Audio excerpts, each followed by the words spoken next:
10th का chapter है आपका लाइट रिफ्लेक्शन एंड रिफ्रैक्शन। तो इसमें मैंने आपको इमेज फॉर्मेशन के लॉज कराने के बाद इमेज कैसे बनती है वो मैं आपको बता रहा था। तो हेडिंग है आपकी इमेज फॉर्मेशन, जो आपकी हेडिंग चल रही है ना, इसी के पॉइंट चल रहे हैं अभी।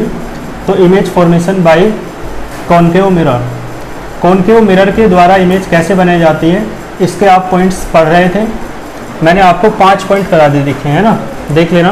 पहला पॉइंट, जब ऑब्जेक्ट कहाँ रखी है, इन्फिनिटी पर, मैंने बताया था ऑब्जेक्ट इस तरफ चल रही है। और दूसरा पॉइंट, जब ऑब्जेक्ट इन्फिनिटी और सेंटर ऑफ कर्वेचर के बीच में रखी है। थर्ड पॉइंट, जब ऑब्जेक्ट सेंटर ऑफ कर्वेचर पर रखी है। और फोर्थ पॉइंट, जब ऑब्जेक्ट सेंटर ऑफ कर्वेचर और प्रिंसिपल फोकस के बीच में रखी है। और फिफ्थ पॉइंट आपका, जब ऑब्जेक्ट प्रिंसिपल फोकस पर रखी है। तो आज 6th पॉइंट आप देखेंगे। तो हेडिंग क्या हो जाएगी, when the object is placed, बोलो, when the object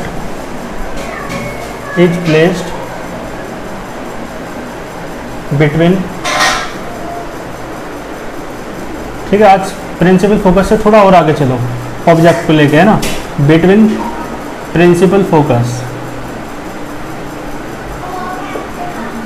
principal focus और कहाँ रखी है, पोल के बीच में, है ना, एंड पोल। और पोल को किससे डिनोट करते हैं, पी से। तो ये आपकी हेडिंग हो जाएगी, आपको कोई दिक्कत नहीं होगी। आइए देख लेते हैं डायग्राम। डायग्राम मुख्य है, मेन है। तो सबसे पहले आप कॉनकेव मिरर को ड्रॉ कीजिए। कॉनकेव मिरर कैसे ड्रॉ किया जाता है मैंने बता रखा है आपको, ठीक है। बीच में एक पॉइंट होता है जिसे पोल कहते हैं, और एक बीच में लाइन होती है जिसे आप प्रिंसिपल एक्सिस कहते हैं, ठीक है। सीधी बन गई लाइन। बाकी आप स्केल से बनाया करिए तो अच्छी और बनेगी। तो आइए देख लेते हैं। यहाँ पर पोल है, यहाँ पर प्रिंसिपल फोकस मान लीजिए, और यहाँ पर जो पॉइंट है जस्ट डबल डिस्टेंस पर, वो कौन सा है, सेंटर ऑफ कर्वेचर। ऑब्जेक्ट कहाँ रखी है, प्रिंसिपल फोकस और पोल के बीच में, यानी यहाँ पे रख लो, ठीक है। तो थोड़ी सी और ऊंची कर लो ऑब्जेक्ट। तो ऑब्जेक्ट का नाम क्या रखते हैं आप लोग, ओ डैश। तो इसमें फर्स्ट लॉ लगाइए। फर्स्ट लॉ क्या है, जो लाइट रे प्रिंसिपल एक्सिस के पैरेलल होती है वो रिफ्लेक्शन के बाद कहाँ से होके जाती है, प्रिंसिपल फोकस से होके जाती है पास, है ना। तो ये कहाँ से होके जाएगी, प्रिंसिपल फोकस से, ठीक है। कोई भी दिक्कत आपको नहीं होगी। और देखो इसमें ये वाला लॉ लगेगा, थर्ड वाला, जैसा आपने पिछले इससे पहले वाले में किया। सेंटर ऑफ कर्वेचर से होके जाएगी लाइट रे। तो ऐसे पीछे तो मिला नहीं सकती क्योंकि लाइट रे तो आगे चलती है, तो है ना, वहाँ जाएगी पहले और फिर टकरा के वापस होके सेंटर ऑफ कर्वेचर से होके जाएगी, ठीक है। लेकिन सबसे पहले डायग्राम बनाने का तरीका ये है कि यहाँ से इसे यहाँ मिला दो पहले, अन्यथा डायग्राम गलत हो जाएगा। अब इसे इसकी सीध में आगे बढ़ा दो। तो कहने का मतलब है लाइट रे ऑब्जेक्ट से चली, टकराई मिरर से, और फिर टकरा के वापस आ गई, और कहाँ से होके गई, पास, सेंटर ऑफ कर्वेचर से, ठीक है। अब देखो आगे तो ये मिलेंगी नहीं है, ठीक है, आगे तो ये मिलेगी, इसे सीधे खींच लो, क्लियर है, क्योंकि आगे इनके बीच की डिस्टेंस बढ़ती जाएगी तो कहीं नहीं मिलेंगी। तो कहाँ मिल सकती हैं, है ना। तो इसका मतलब है रियल में तो ये कहीं नहीं मिलेंगी, लेकिन ये पीछे मिल जाएंगी बिहाइंड द मिरर। और कैसे, वर्चुअली, यानी मिलेंगी नहीं बल्कि मिलती हुई अपीयर होंगी केवल, ठीक है। तो इन्हें आप वर्चुअली मिला सकते हो इमेजिन करके। तो मान लो यहाँ पे मिल गई है ना, लाइन सीधी खींच लेना आप। तो यहाँ पे जो इमेज बनेगी वो भी कैसी होगी, वर्चुअल इमेज। भाई रियल इमेज तो किससे बनती है, जब लाइट रेज वास्तव में मिलती है। तो अभी ये वास्तव में नहीं मिल रही, तो इमेज जो है क्या नाम रखते हैं, आई डैश। तो इमेज भी आपकी कैसी बन रही है इस केस में, वर्चुअल।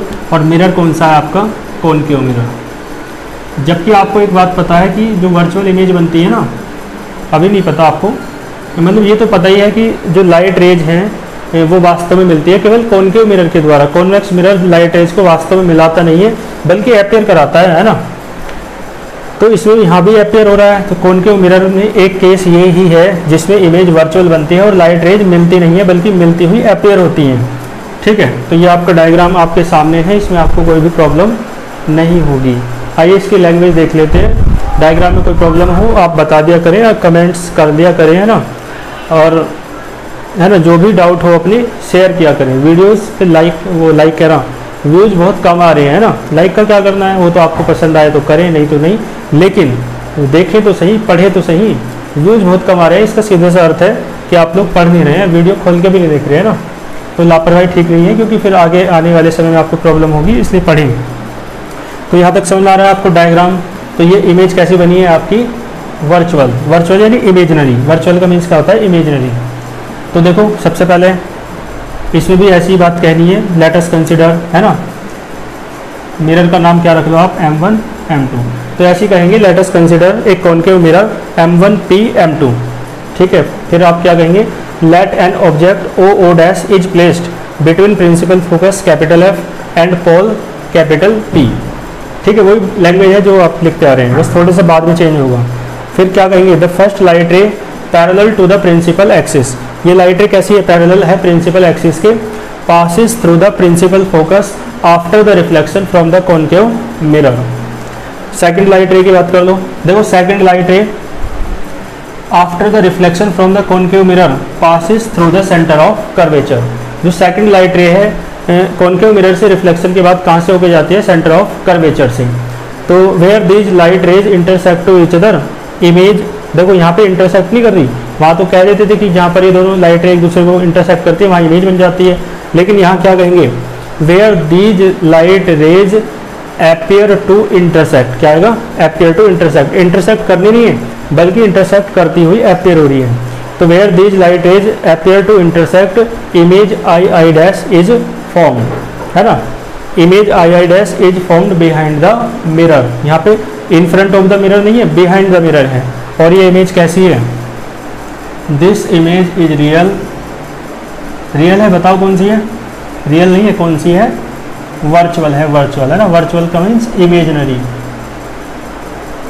तो this image is virtual comma, और ये इन्वर्टेड नहीं है, सीधी है, सीधी, सीधी को इरेक्ट कहते हैं, है ना। और देखो वस्तु से बड़ी है, ऑब्जेक्ट से बड़ी है, ऑब्जेक्ट से बड़ी है ना साइज में, and larger, and larger than object, ठीक है। कोई भी दिक्कत आपको नहीं होगी।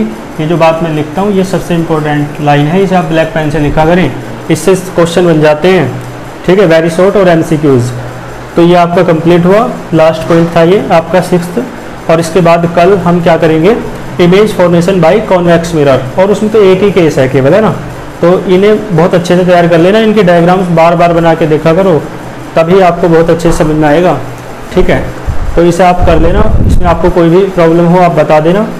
और ये विशेष रूप से ध्यान इस बात का दें कि ऑब्जेक्ट तो इस तरफ चल रही है और इमेज इस तरफ चल रही है, लेकिन लास्ट का केस जो है इसमें इमेज इस तरफ नहीं है बल्कि इसमें इमेज बिहाइंड द मिरर बन रही है। और ये केवल एकमात्र केस ऐसा है कॉनकेव मिरर के लिए जिसमें इमेज वर्चुअल बनती है, इरेक्ट बनती है और लार्जर देन ऑब्जेक्ट बनती है। लार्जर हो सकती है और केस में भी, लेकिन वर्चुअल और इरेक्ट केवल इसी केस में है। तो ये केस डिफरेंट है, तो समझ रहे हो ना। तो ये क्या हो जाएगा, जो डिफरेंट होता है वो इम्पोर्टेंट होता है, क्योंकि सब उसी की पूछ करते हैं जिसमें कोई अलग बात होती है, ठीक है। तो आप इसे कर लेना, बाकी नेक्स्ट जो पॉइंट है उसे हम करेंगे, ठीक है, नेक्स्ट वीडियो में। तब तक के लिए आप पढ़ते रहिए, ठीक है। All the very best.